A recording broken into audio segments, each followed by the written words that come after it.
कहानी वहीं से शुरू होती है जहां से सब कुछ बदल गया। आज के इस विश्लेषण में हम एक ऐसी रोंगटे खड़े कर देने वाली लोक कथा में उतरने वाले हैं जहां एक गांव की पूरी किस्मत ही पलट गई। काले दरवाजे के शाश्वत रक्षक की कहानी। सोचिए, जिस रक्षक को गांव वाले भगवान मानते थे, सीमा, अब वो इंसान नहीं रही थी। उसकी आंखें एकदम काली हो चुकी थी और जब वो बोलती तो ऐसा लगता मानो एक साथ कई भयानक आवाजें गूंज रही हों। तो चलिए इस खौफनाक रहस्य की परतों को एक एक करके खोलते हैं। अब पूरे गांव में बस एक ही नया डरावना नियम था, कोई पीछे मुड़कर नहीं देखेगा। अजीब है ना, लोग रोज मंदिर जाते थे, लेकिन अब पूजा भगवान की नहीं बल्कि सीमा की होती थी। हर किसी को बस सिर झुकाकर इस खौफनाक नियम को मानना था, बिना कोई सवाल किए। किसी को भी नहीं पता था कि आखिर ये नियम बना क्यों है। बस खौफ इतना ज्यादा था कि कोई इसे तोड़ने की जुर्रत ही नहीं करता था। लेकिन देखिए, जब डर हावी होता है तो गलतियां हो ही जाती हैं। मुकुल नाम के एक लड़के के साथ जो हुआ वो इसका सबसे भयानक उदाहरण है। डर के बावजूद वो बेचारा मंदिर गया और जब वो बाहर निकल रहा था तभी अचानक उसे पीछे से अपनी माँ की जानी पहचानी आवाज सुनाई दी, मुकुल रुक जा। वो ठिठक गया।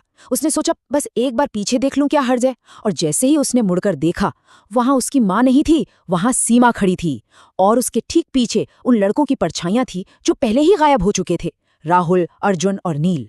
अगले ही दिन मुकुल हमेशा के लिए गायब हो गया। सोचिए, एक जानी पहचानी आवाज का धोखा कितना जानलेवा साबित हुआ। और यहां से ये कहानी एक बहुत ही खौफनाक मोड़ लेती है। समय था रात के ठीक 3 बजे का। गांव में अब हर रात ठीक 3 बजे मंदिर की घंटी अपने आप बजने लगी थी। अब हम सब ने लोक कथाओं में सुना है कि रात के 3 बजे का वक्त वो होता है जब आत्माएं अपनी चरम शक्ति पर होती हैं, है ना। बंद मंदिरों से भी आवाजें आने लगती हैं।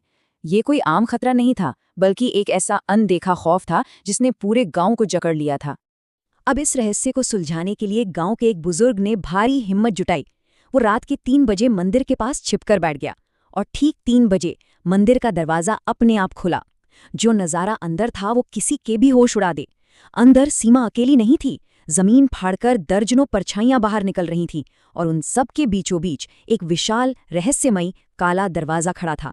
एक ऐसा दरवाजा जो उस खाली मंदिर में पहले कभी था ही नहीं, और वहां से ऐसी ठंडी हवा आ रही थी जो सीधा हड्डियों को कंपा दे। उस काले दरवाजे से सिर्फ वो बर्फीली हवा ही नहीं आ रही थी, बल्कि एक ऐसी आवाज गूंजी जो रूह को कंपा दे, हमें और चाहिए। और पता है सीमा ने क्या कहा?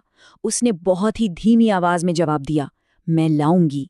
और फिर जो हुआ वो किसी भी बुरे सपने से कहीं ज्यादा भयानक था। अचानक एक झटके में सीमा की गर्दन पूरी 180 डिग्री घूम गई। बिना अपना शरीर हिलाए वो सीधे उस बुजुर्ग की तरफ घूर रही थी जो अंधेरे में छिपा हुआ था, बिल्कुल सीधा। और जाहिर सी बात है, अगले ही दिन वो बुजुर्ग भी गायब हो गया। अब गांव में दहशत अपने चरम पर थी। कोई गलती से भी मंदिर के पास नहीं फटकता था। तो सीमा ने क्या किया?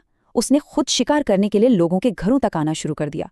रात के सन्नाटे में दरवाजे पर अचानक दस्तक होती और फिर एक जानी पहचानी आवाज पुकारती, बस एक बार बाहर आओ। और जो भी उस आवाज के धोखे में आकर बाहर कदम रखता वो हमेशा हमेशा के लिए गायब हो जाता। तबाही का एक कभी न खत्म होने वाला खौफनाक चक्र शुरू हो चुका था। लेकिन तभी इस कहानी में एक बहुत बड़ा खुलासा होता है। गांव के एक लड़के विवेक को मंदिर के पास एक पुरानी फटी पुरानी किताब मिली और उस किताब ने पूरे मंदिर का असली सच खोल कर रख दिया। वो कोई पवित्र मंदिर था ही नहीं, वो दरअसल एक शापित बलि स्थान था। एक ऐसी जगह जहां किसी खूंखार आत्मा को बाहर आने से रोकने के लिए हर पीढ़ी में एक इंसान की बलि देनी ही पड़ती थी। ये सुनकर ही रोंगटे खड़े हो जाते हैं। और उस पुरानी किताब के बिल्कुल आखिरी पन्ने पर कुछ ऐसा लिखा था जिसने सारी उम्मीदें तोड़ दी। वो पुराने पुजारी हरिनाथ के आखिरी शब्द थे, बस 3 शब्द, मैं असफल रहा। जरा सोचिए, जिस इंसान के कंधों पर पूरे गांव को बचाने की जिम्मेदारी थी, उसकी ये बेबसी साफ दिखाती है कि वो श्राप कितना ताकतवर और भयानक था। वो शब्द सिर्फ स्याही नहीं थे, वो निराशा और खौफ का अंतिम प्रमाण थे। वो किताब पढ़कर विवेक के सामने एक रोंगटे खड़े कर देने वाला सच आ चुका था। सीमा अब उस बुरी आत्मा से गांव की रक्षा बिल्कुल नहीं कर रही थी। जो सीमा कभी गांव की रक्षक हुआ करती थी, वो अब पूरी तरह से उस आत्मा की गुलाम बन चुकी थी। और वो आत्मा अब उस दरवाजे से हमेशा के लिए आजाद होना चाहती थी। अगर ऐसा हो जाता तो पूरा का पूरा गांव रातों रात राख में मिल जाता, नामो निशान मिट जाता। इस महाविनाश को रोकने के लिए विवेक के पास बस एक ही रास्ता था, एक आखिरी जानलेवा योजना। ये सच में करो या मरो वाली स्थिति थी। विवेक को अनुष्ठान का वो पुराना मंत्र पढ़ना था, उस काली आत्मा को वापस उस काले दरवाजे के अंदर खींचना था। लेकिन इसका सबसे दुखद हिस्सा ये था कि इस पोर्टल को हमेशा के लिए बंद करने के लिए उसे सीमा को खत्म करना ही पड़ता। सीमा को उसी आत्मा के साथ अंदर खींचना, यही एकमात्र रास्ता बचा था। तो रात के ठीक 3 बजे विवेक अपनी जान हथेली पर रखकर मंदिर पहुंच गया। सीमा पहले से ही वहां खड़ी थी। वो विवेक को देखकर एक अजीब सी डरावनी मुस्कान के साथ बोली, तुम भी आ गए। और पलक झपकते ही जमीन से निकली अनगिनत काली परछाइयों ने विवेक को चारों तरफ से घेर लिया। वो पल सच में ऐसा था जहां सांसें रुक जाएं। अब यहां से घटनाएं बहुत ही तेजी से बदलती हैं। उन खौफनाक परछाइयों से घिरे होने के बावजूद विवेक ने बिना डरे वो किताब खोली और पूरी ताकत से मंत्र पढ़ना शुरू कर दिया। और जैसे ही मंत्र पूरा हुआ, एक कान फाड़ देने वाली चीख के साथ वो काला दरवाजा खुल गया। सीमा जोर से चिल्लाई, नहीं, मैं वापस नहीं जाऊंगी। और वो पूरी ताकत से छटपटाने लगी, लेकिन उस जादुई खिंचाव के आगे उसकी एक न चली और वो बहुत ही भयानक तरीके से उस काले दरवाजे के अंदर खींची जाने लगी। लेकिन ठीक उस आखिरी सेकंड में, जब वो अंधेरे में पूरी तरह समाने ही वाली थी, सीमा ने झपट कर विवेक का हाथ पकड़ लिया और एक बेहद ठंडी, कंपा देने वाली फुसफुसाहट हवा में गूंजी, तुम अब मेरे बाद। सच बताऊं तो ये एक ऐसा पल है जो किसी की भी रूह कंपा दे, बिल्कुल रोंगटे खड़े कर देने वाला। फिर अगली सुबह का सूरज निकला। मंदिर बिल्कुल शांत था। गांव फिर से एकदम सामान्य लग रहा था। कोई खौफ नहीं, कोई परछाइयां नहीं, सब कुछ शांत।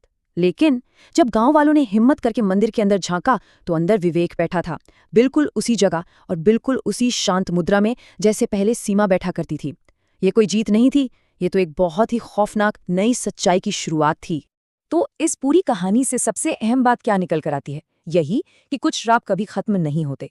आज गांव में सब कुछ सामान्य दिखता है, लेकिन हर रात 3 बजे फिर से वही मंदिर की घंटी बजती है और मंदिर के अंदर से वही खौफनाक आवाज फिर से गूंजती है, हमें और चाहिए। वो श्राप कभी टूटा ही नहीं था, उसने तो बस अपना रक्षक, अपना नया मालिक बदल लिया था।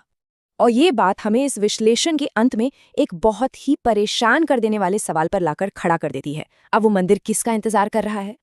ये लोक कथा बहुत ही शानदार तरीके से ये दिखाती है कि अंधेरे को कभी पूरी तरह मिटाया नहीं जा सकता, वो बस अपना रूप और अपना शिकार बदल लेता है। ये एक ऐसी कहानी है जो दिमाग में लंबे समय तक घर कर जाती है।